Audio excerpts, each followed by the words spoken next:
Now, where was I? Yes, Dateline Cairo. Beep, beep, beep, beep. Muslims and Coptic Christians. That's kind of an old-timey Orthodox Christian thing from the Middle East. People not familiar with Coptics. Clashed with bullets, rocks, and Molotov cocktails here for the second time in a week on Saturday night, sending at least 55 people to the hospital.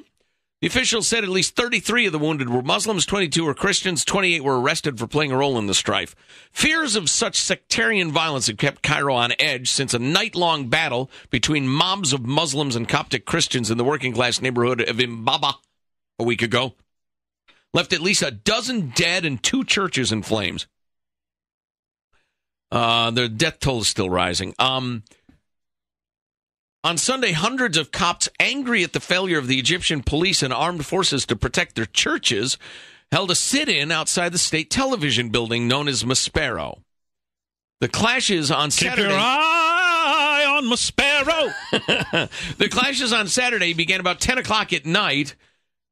Witnesses and officials said a small group of Muslims started shooting the Christians at the sit-in. Now, the first 3 paragraphs of this story kind of make it sound like just an ongoing Jets versus Sharks battle.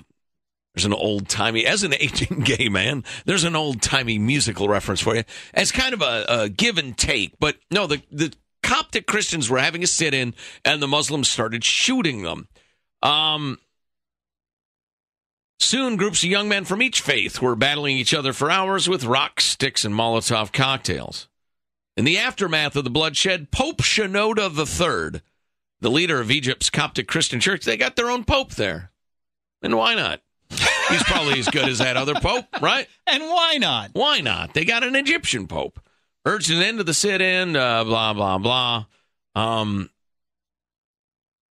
He's urging an end to the violence in general. What is it with the Middle East? I mean, really. I was watching over the weekend on how Israel's getting attacked on its borders all the way around from every country. Yeah. You know, because it was the anniversary of the establishment of the country of Israel. And so everybody celebrated by a fireworks display at the people of Israel. Right, and so there are battles all over the place. And it's been that way forever.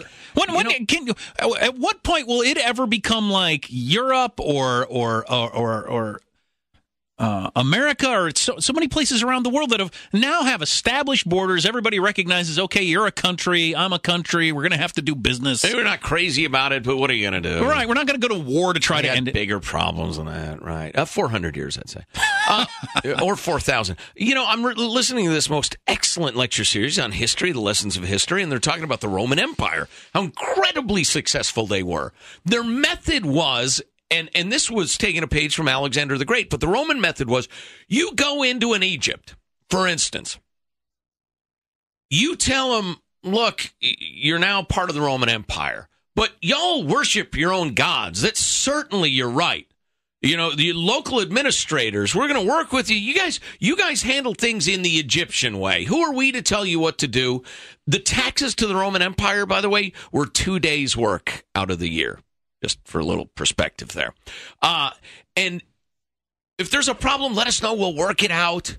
Now, any sort of insurrection was then crushed with brutal, complete commitment. But the locals would run things the local way. Religion, everything. In fact, and then so the Romans, finally, they get pressured into annexing what is now Israel and some of the surrounding territory. So they go in with their Roman method. And it immediately starts going to hell because all the groups... As opposed to the Greek method, which is what the IMF chief was trying to do that made. Oh!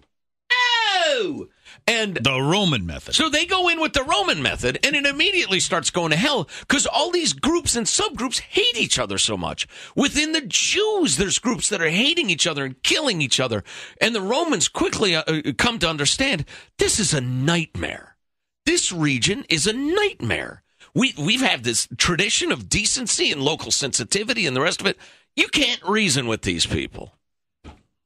And this is, a couple thousand years ago. Have you seen the Colin Quinn History of the World thing? It's on HBO. I hear it's great. The one part in there is where the Greeks, and they established, and he goes through the Greeks and this and that and war and took all over the countries. And then they got to the point where all they did was they sit around and think. They think. They think about this. They think about that. Yeah. Then the Romans conquer them, come in, beat them down, rape their women, and the Romans say to them, what do you think about that?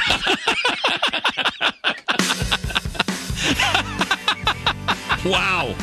Wow. And hilarious and appropriate thought. It is good. Yeah. What do you think about that? Wow. That you could so easily say California and China. Oh, God. Stay here. You're listening to How do you like that for sensitivity, huh? You're listening to the Armstrong and Getty Show.